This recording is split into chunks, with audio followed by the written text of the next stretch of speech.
Today's the day. Today we're gonna tackle this rust and we're gonna do it in the simplest way possible. And since I know that people have a lot of different opinions, I know that I'm probably gonna get some comments about it in this video. And I'm just gonna do a quick go through on how I'm thinking and my reasoning to this. If I know that some people are gonna say, why don't you just do it right the first time and do it properly and fix all the rust and so on and so on. And the thing is, either I can spend 1 to 2 months in the garage welding on this thing, or I can have it down to the street next week doing burnout and enjoying it. And I know which way I am choosing. Also,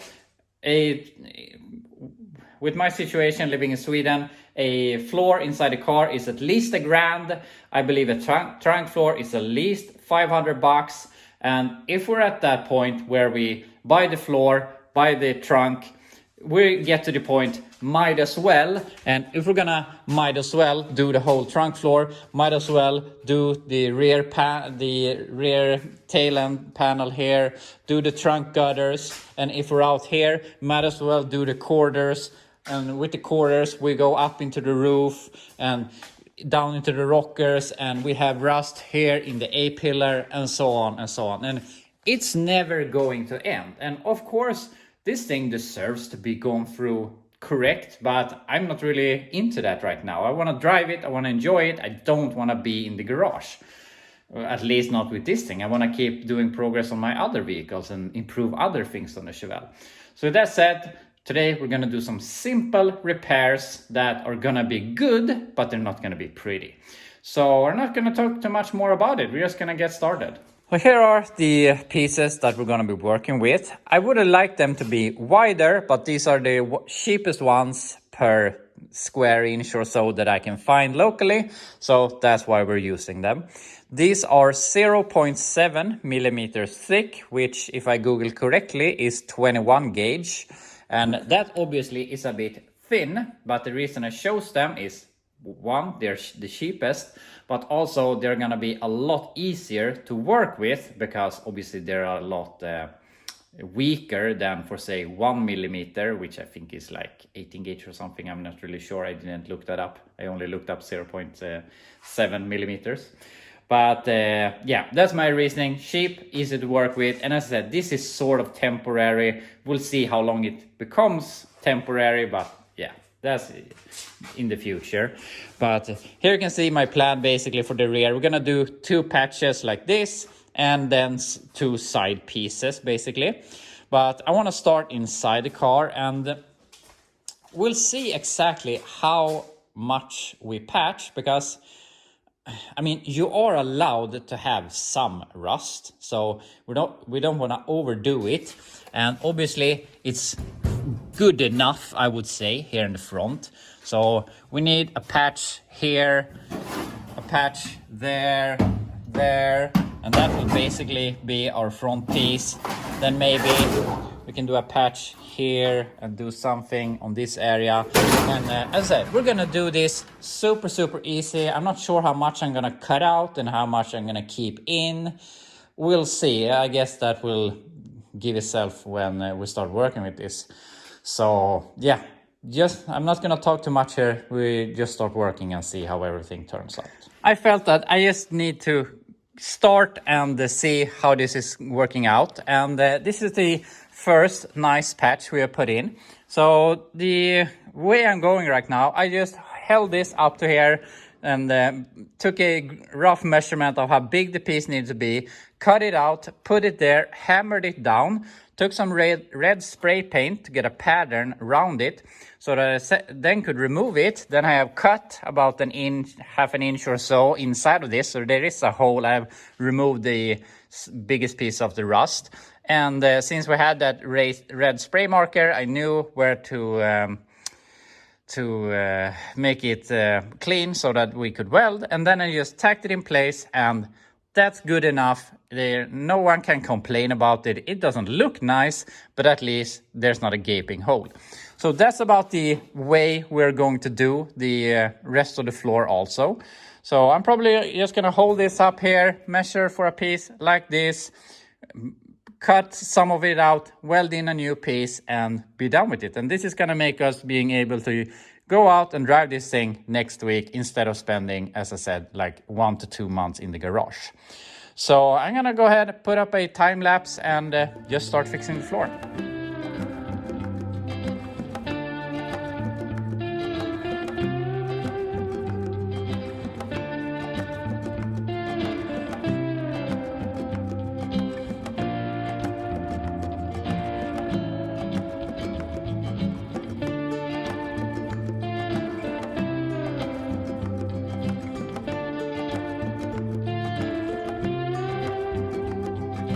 Here we have one side done. Not the prettiest in the world, but it's gonna pass inspection. No one's gonna fall through the floor with their feet or something. It's not a hazard.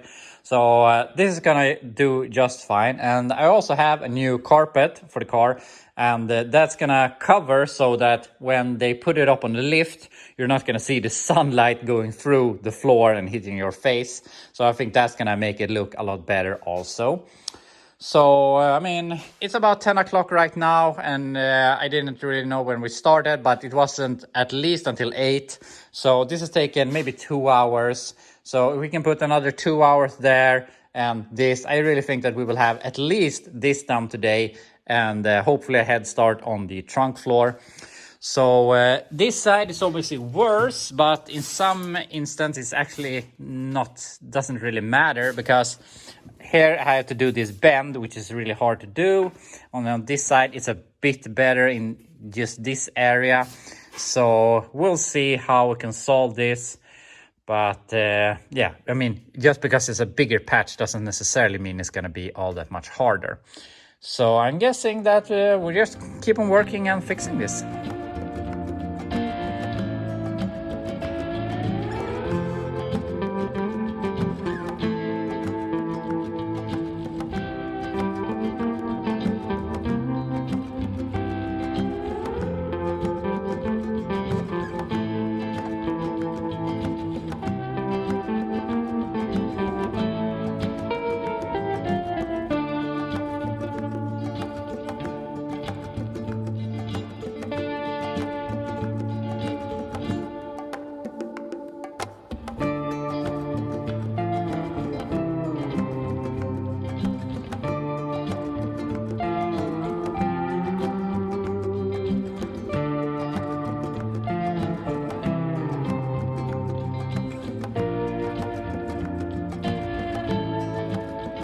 And now we have the other floor patches in, and it doesn't look great, but we have a floor.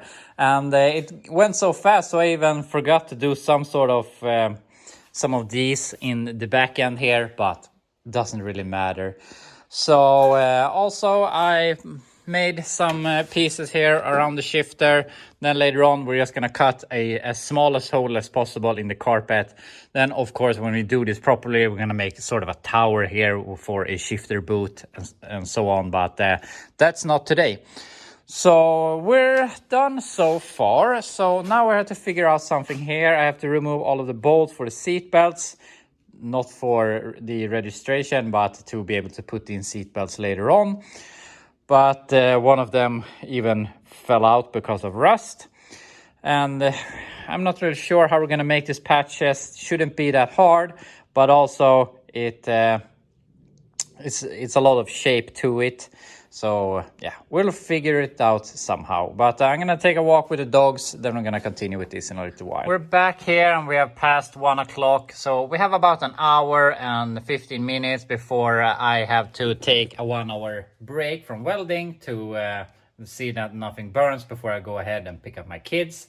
So within that time, I would like to have done all the floor within the car so that tomorrow we can look at the trunk floor. So that's my goal, to have the floor in here done. So I have started a little bit here. I made the transmission tunnel really ugly, but it's gonna work at least. So now we have something to build onto, to build that way, and we can build a piece that way. I think that's gonna be a lot more easy than a lot easier than making one piece all over it.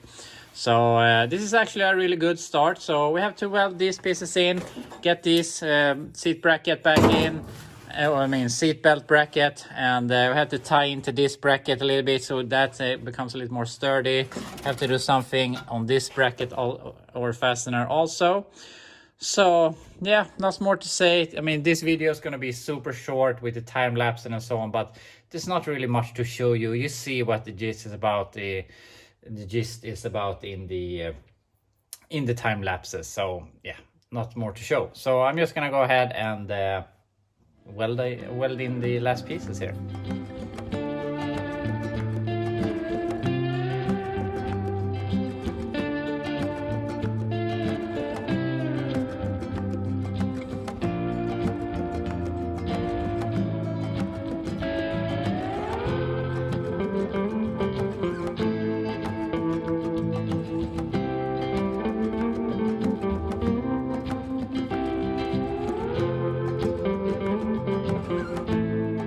I'm not proud of it, but we have a floor in the car and it's gonna pass inspection. And we have, I reinforced around the seatbelt area there. I put that seatbelt fastener, the threads back in it so that we can put seatbelts in it later on. So yeah, we're done with the floor. We have to drill some holes for the seats. And I'm tempted to put in the carpet and seats and that, but I want to finish off all the welding first. So I want to fix the trunk here before we do anything else. But yeah, I'm really happy at least that we have the biggest area done, if we can call it the biggest area. This obviously is a bigger hole, but I think that this is going to be pretty easy. And unfortunately, we have some other issues here to attend on the frame and so on. And unfortunately, time's up here. I'm gonna go ahead and pick up my kids in an hour. So now we have to stand fire guard here for an hour. But I mean, we can take the zip disc and cut out some pieces outside.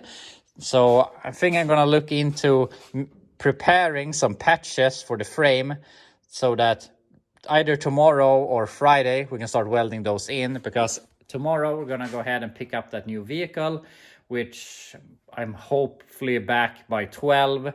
So we'll see if we have any time to do any more welding tomorrow. But otherwise we have the whole Friday to finish up. So let's have the goal that the car should be all welded and done by Friday. So that's my plan for now, at least.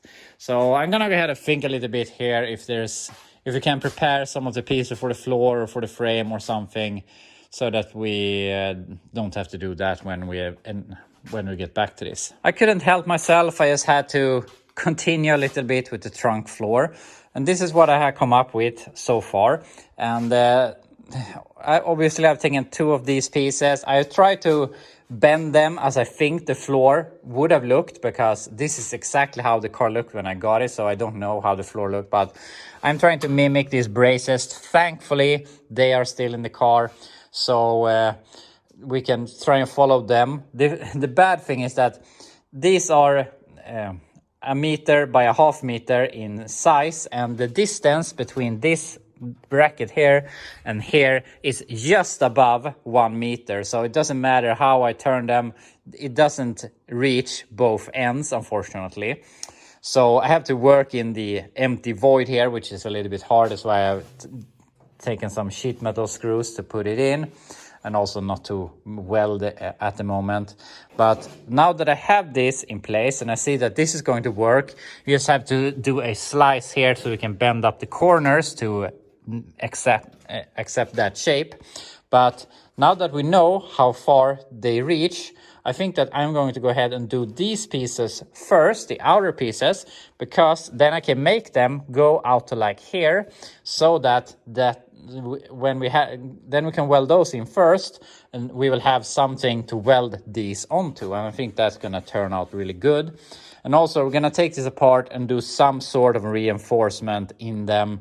Nothing super fancy, just some simple, but otherwise this is just going to be like a sail going back and forth, making a lot of sound. So I want to have something reinforcing it. And obviously we're going to have the tank under here also later. But I think that we can solve this pretty easily. I don't think that it's going to take all that much time when we get back to it.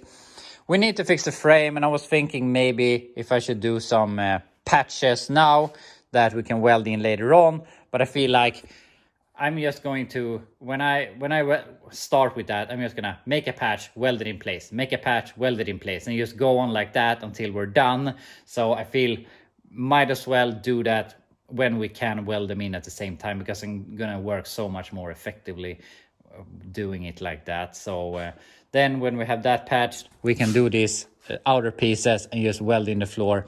And I think that we can manage this pretty quick. I really think that we will have the rust done by Friday. At least the rust for the inspection, because I mean, this thing is a mess. It is rusty exactly everywhere.